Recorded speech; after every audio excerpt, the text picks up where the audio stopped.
अस्सलाम वालेकुम students. Chemistry chapter 4 स्टीक्योमेट्री। आज हम उसकी एक्सरसाइज के एमसीक्यू स्टार्ट कर रहे हैं। पहला एमसीक्यू है, how many atoms are present in 1 gram of water. अगर आप 1 ग्राम वाटर लें तो उसके अंदर कितने एटम्स मौजूद होंगे। देखें, वाटर एक मॉलिक्यूल है, एटम नहीं है। तो सबसे पहले हम मॉलिक्यूल्स कैलकुलेट करेंगे, उसके बाद हम एटम्स की तरफ जाएंगे। वाटर का मोलर मास क्योंकि 18 ग्राम होता है। अगर आप 18 ग्राम वाटर लें तो उसके अंदर एवोगैड्रोज नंबर ऑफ मॉलिक्यूल्स होते हैं, यानी कि 6.02 मल्टीप्लाई बाई 10⁻23 मॉलिक्यूल्स। अगर आप 1 ग्राम वाटर लेते हैं तो उसके अंदर कितने मॉलिक्यूल्स होंगे। एवोगैड्रोज नंबर को डिवाइड कर दें 18 पे, तो आंसर आएगा 0.334 multiply by 10⁻23 molecules. 1 gram water के अंदर मॉलिक्यूल्स की तादाद आ गई। अब देखें, वाटर के एक मॉलिक्यूल में 3 एटम्स होते हैं, 2 एटम्स हाइड्रोजन के और 1 एटम ऑक्सीजन का। एक मॉलिक्यूल में 3 एटम्स हुए तो 0.334 मल्टीप्लाई बाई 10⁻23 मॉलिक्यूल्स में कितने एटम्स होंगे। आप इसको सिंपल 3 से मल्टीप्लाई कर दें तो आंसर आ जाएगा 1.002 मल्टीप्लाई बाई 10⁻23 एटम्स। तो इसका मतलब है हमारा ऑप्शन ए करेक्ट है। आपकी बुक में पॉइंट मिसिंग है, 1 के साथ पॉइंट नहीं है, तो इस बात से कंफ्यूज नहीं होना, इसका ऑप्शन ए करेक्ट है। सेकंड एमसीक्यू है, which is the correct formula of calcium phosphide. Calcium phosphide का कौन सा फार्मूला है इनमें से, वो है ऑप्शन डी C3P2। तीसरा एमसीक्यू है, how many atomic mass units are there in 1 gram. 1 gram के अंदर कितने एटॉमिक मास यूनिट्स होते हैं, वो हमने चैप्टर के अंदर देखा था, 6.022 multiply by 10⁻23 AMU। Option C correct. MCQ number 4 है, structural formula of two hexene is this one, what will be the its empirical formula. Two hexene का स्ट्रक्चरल फार्मूला दे दिया गया है और इसका एम्पिरिकल फार्मूला बताना है हमने। अगर आप कार्बन एटम्स की तादाद को काउंट करें तो यहाँ पे तो कार्बन एटम्स बनते हैं 6। अगर आप हाइड्रोजन एटम्स को काउंट करें तो वो बनते हैं 12, यानी कि C6H12। ये इसका मॉलिक्यूलर फार्मूला है, हमसे पूछा गया है एम्पिरिकल फार्मूला। तो 6 और 12 के दरमियान जो होल नंबर रेशो होती है वो 1:2 की होती है। इसका मतलब है 2-हेक्सीन का एम्पिरिकल फार्मूला हो जाएगा CH2। Option D correct. MCQ number 5 है, how many moles are there in 25 grams of sulphuric acid. अगर आप 25 ग्राम सल्फ्यूरिक एसिड लेते हैं तो उसमें सल्फ्यूरिक एसिड के कितने मोल्स होंगे। सल्फ्यूरिक एसिड का मोलर मास 98 ग्राम होता है, यानी कि अगर आप 98 ग्राम सल्फ्यूरिक एसिड लें तो वो सल्फ्यूरिक एसिड का 1 मोल कहलाएगा। 1 ग्राम सल्फ्यूरिक एसिड के अंदर कितने मोल्स होंगे, 1/98 मोल्स। हमें चाहिए 25 ग्राम सल्फ्यूरिक एसिड के अंदर मोल्स, तो 25 ग्राम को हम मल्टीप्लाई कर देंगे 1/98 से, तो इसका आंसर आ जाएगा 0.255 मोल्स। इस हिसाब से ऑप्शन सी करेक्ट हुआ। एमसीक्यू नंबर 6 है, a necklace has 6 grams of diamonds in it. एक नेकलेस है, उसके अंदर 6 ग्राम का हीरा लगा हुआ है। What are the number of carbon atoms in it. उस हीरे के अंदर कितने कार्बन एटम्स होंगे। हमें पता है हीरा कार्बन की एक प्योर फॉर्म है और कार्बन का मास होता है 12। अगर आप 12 ग्राम कार्बन लेते हैं तो उसके अंदर एवोगैड्रोज नंबर ऑफ एटम्स मौजूद होंगे। अगर आप 1 ग्राम कार्बन लेते हैं तो 12 नीचे आके डिवाइड हो जाएगा। हमें चाहिए 6 ग्राम्स के अंदर एटम्स की तादाद, तो 6 को इसके साथ मल्टीप्लाई कर देंगे। जब कैलकुलेट करेंगे तो आंसर आ जाएगा 3.01 मल्टीप्लाई बाई 10⁻23 एटम्स। तो इस तरह ऑप्शन डी करेक्ट हो जाएगा। MCQ number 7, what is the mass of aluminium in 204 grams of aluminium oxide Al2O3। अगर आप 204 ग्राम एलुमिनियम ऑक्साइड लेते हैं तो उसके अंदर एलुमिनियम का कितना मास मौजूद होगा। एलुमिनियम का मोलर मास होता है 102 ग्राम। अगर आप 102 ग्राम एलुमिनियम ऑक्साइड लेते हैं तो उसके अंदर 54 ग्राम्स एलुमिनियम के होंगे। क्योंकि एक एलुमिनियम का मास होता है 27, तो इसके अंदर 2 एलुमिनियम के एटम्स हैं, तो तादाद डबल हो जाएगी 54। अगर 1 ग्राम एलुमिनियम ऑक्साइड लें तो 54 के नीचे आ जाएगा 102, और अगर हम 204 ग्राम एलुमिनियम ऑक्साइड लें तो 204 इनके साथ आगे मल्टीप्लाई हो जाएगा।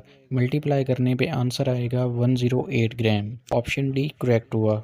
नेक्स्ट है MCQ number 8, which one of the following compounds will have the highest percentage of the mass of nitrogen. ये कुछ कंपाउंड्स दिए गए हैं और पूछा गया है कि इनमें से किसके अंदर नाइट्रोजन की परसेंटेज सबसे ज़्यादा होगी। अब यहाँ पे क्योंकि जगह कम है, मैं जस्ट एक कंपाउंड की कैलकुलेट करूँगा, उसी मेथड से आप दूसरे कंपाउंड्स की कैलकुलेट करके वेरीफाई कर सकते हैं। मैं यहाँ से हाइड्रोजन की करूँगा N2O4।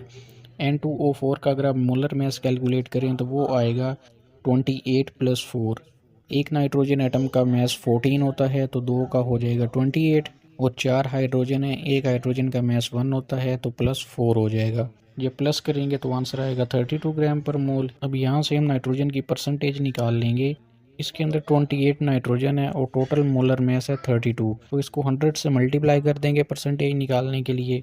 जब कैलकुलेट करेंगे तो आंसर आएगा 87.5%। यही परसेंटेज सबसे ज़्यादा है, बाकियों की आप खुद कैलकुलेट करके वेरीफाई कर सकते हैं। तो इसका ऑप्शन बी करेक्ट है, N2O4। MCQ नंबर 9 है, when 1 mole of each of the following compounds is reacted with oxygen, which will produce the maximum amount of carbon dioxide।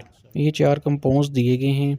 In compounds का जब ऑक्सीजन के साथ रिएक्शन करवाया जाता है तो कौन ज़्यादा कार्बन डाइऑक्साइड बनाता है। इसके लिए हमें सबकी बैलेंस्ड केमिकल इक्वेशन देखनी पड़ेगी।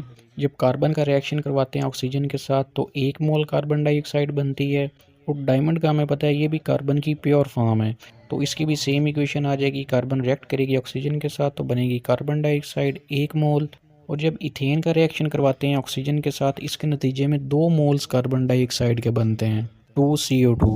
और जब मीथेन का रिएक्शन करवाते हैं ऑक्सीजन के साथ तब भी 1 मोल कार्बन डाइऑक्साइड बनती है। तो सबसे ज़्यादा कार्बन डाइऑक्साइड बनी इथेन के केस में, तो इस हिसाब से ऑप्शन सी करेक्ट हो जाएगा। लास्ट MCQ है, what mass of 95% calcium carbonate will be required to neutralize 50 cm³ of 0.5 molar hydrochloric acid solution. आपको 0.5 मोलर HCl का सॉल्यूशन दिया गया है 50 cm³। इसको न्यूट्रल करने के लिए कितना कैल्शियम कार्बोनेट हमें चाहिए होगा। सादा ज़बान में मोलर का मतलब होता है कि कोई एसिड कितना ज़्यादा स्ट्रॉन्ग है। जितनी मोलैरिटी की वैल्यू ज़्यादा होती है इसका मतलब होता है कि वो एसिड उतना ज़्यादा स्ट्रॉन्ग है। हमें जो एसिड दिया गया है HCl, इसकी मोलैरिटी है 0.5। हमें यहाँ पे HCl की मोलैरिटी बता दी गई है लेकिन मोल्स नहीं बताए गए। कैलकुलेशन के लिए हमें मोल्स रिक्वायर्ड हैं, तो मोल्स निकालने का फार्मूला होता है moles is equal to molarity multiply by volume divided by 1000। तो इस फार्मूले के अंदर आप वैल्यूज़ पुट कर दें। मोलैरिटी हमें गिवन है 0.5 मोलर और वॉल्यूम 50 cm³ गिवन है डिवाइडेड बाई 1000। जब कैलकुलेट करेंगे तो आंसर आएगा 0.025 मोल्स। अब ये HCl के मोल्स आ गए हैं हमारे पास। इस रिएक्शन की अगर आप इक्वेशन देखें तो वो कुछ इस तरह बनती है। इक्वेशन में आपको क्लियरली नज़र आ रहा है कि 2 मोल HCl के न्यूट्रलाइज होते हैं 1 मोल कैल्शियम कार्बोनेट के साथ। 2 moles of HCl are neutralized by 1 mole of calcium carbonate। हमारे पास तो HCl के 0.025 मोल्स गिवन है, तो ये कितने कैल्शियम कार्बोनेट से न्यूट्रलाइज होंगे। 2 इधर आके डिवाइड हो जाएगा 1/2 और 0.025 इसके साथ मल्टीप्लाई हो जाएगा। कैलकुलेट करने पे आंसर आएगा 0.0125 मोल्स ऑफ कैल्शियम कार्बोनेट। अगर आपने 0.025 मोल्स HCl को न्यूट्रलाइज करना है तो आपको कैल्शियम कार्बोनेट के 0.0125 मोल्स चाहिए होंगे। लेकिन हमें क्वेश्चन के अंदर कहा गया है कि आप इसका मैस बताएं, कितने ग्राम कैल्शियम कार्बोनेट चाहिए। तो इन मोल्स का हम मैस निकाल लेते हैं। जब आप 1 मोल कैल्शियम कार्बोनेट का लेते हैं तो इसका मतलब है आप उसका 100 ग्राम ले रहे हैं। कैल्शियम का मैस 40 होता है, कार्बन का 12 होता है और ऑक्सीजन के 3 एटम्स हैं तो इनका मैस 48 हो जाएगा। जब आप तीनों को सम अप करेंगे तो आंसर आएगा 100। 1 मोल कैल्शियम कार्बोनेट का मतलब है 100 ग्राम कैल्शियम कार्बोनेट, और हमने कितने मोल्स निकाले हैं कैल्शियम कार्बोनेट के 0.0125। तो आप सिंपल इसको मल्टीप्लाई कर देंगे 100 के साथ। मल्टीप्लाई करने पे आंसर आएगा 1.25 ग्राम्स। अब यहाँ पे एक पॉइंट आपने माइंड में रखना है कि ये जो कैलकुलेशन हमने की है ये 100% कैल्शियम कार्बोनेट के हिसाब से की है।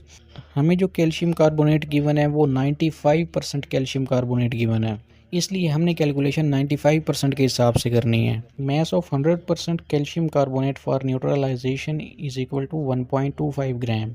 अभी मैंने आपको बताया कि ये हमने 100% के लिए इसका मैस निकाला है 1.25 ग्राम। हमें चाहिए 95% के हिसाब से। 95% को हम 0.5 भी लिख सकते हैं। 1.25 को हम डिवाइड कर देंगे 0.95 से तो आंसर आ जाएगा 1.32 grams. 50 centimetre cube 0.5 molar HCl को न्यूट्रलाइज करने के लिए हमें 1.32 ग्राम 95% कैल्शियम कार्बोनेट रिक्वायर्ड होगा। इस लिहाज से हमारा ऑप्शन सी करेक्ट हो जाएगा। उम्मीद करता हूँ कि आपको इन MCQs की समझ आ गई होगी। अगर कोई कन्फ्यूजन है तो आप मुझसे कमेंट्स में कांटेक्ट कर सकते हैं। नेक्स्ट इंशाल्लाह हम इसके शॉर्ट क्वेश्चन स्टार्ट करेंगे। वीडियो को लाइक और चैनल को सब्सक्राइब करना मत भूलिएगा। टेक केयर, अल्लाह हाफिज़।